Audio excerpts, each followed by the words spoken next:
il a encore perdu. UFC 317, main event de folie. On nous a vendu David contre Goliath, le lion face au torero. Au final, on a eu un bœuf face à un chaton. Un combat pour le titre lightweight laissé vacant par le lutteur sans moustache, Islam Makhachev, trop occupé à s'improviser fermier. Tu me diras, les Dagestanais ils luttent contre des ours. Qu'est-ce qui les empêche de faire du grappling contre des vaches? À force de jouer à Farming Simulator, il a poussé le RP un peu trop loin. La cloche sonne. On assiste à une première partie de combat animée comme attendu. Les deux hommes connus pour leur agressivité. Ces deux zouaves, c'est 27 finishes à eux deux. Je sais même pas si je connais 27 personnes. Dès le début du combat, c'est des échanges violents, dont un coup de coude ravageur qui ne fera pas broncher le mangeur de paella. Suivi d'une tentative de takedown magnifiquement défendue par Ilia. En même temps, ça ressemblait plus à un câlin qu'à une amenée au sol. L'Espagnol finira tout de même dans une position inconfortable lors d'une tentative de clé de cheville qui marquera ce combat comme le moment où tout aurait pu basculer pour le cousin de Franco. Il réussira néanmoins à sortir de la tentative de soumission du Brésilien avec une galipette malhonnête puis en créant de l'espace pour ensuite continuer le combat debout. Une séquence digne des plus grands acrobates. Il aurait pu finir gymnaste, il a préféré se battre en slip pour des pièces. S'ensuit alors une démonstration de striking avec une parfaite gestion de distance, variant les niveaux en rajoutant de l'incertitude avec les feintes. Même moi j'ai briqué derrière mon écran. Déjà qu'Oliveira n'avait pas un IQ très élevé, autant dire qu'avec tous les coups qu'il s'est mangé, ça ne va pas s'améliorer. Il lui a donné une véritable leçon de MMA, et ça sans jamais rentrer dans une distance pouvant le mettre en danger, annulant les tentatives de clinch et la boxe taille du SDF brésilien. Arriva donc l'inévitable.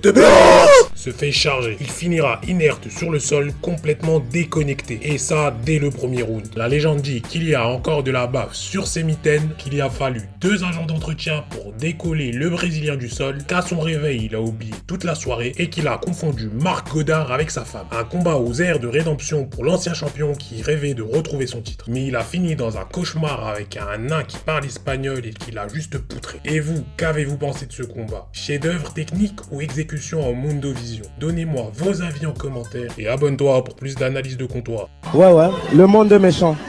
Le monde est méchant, ouais.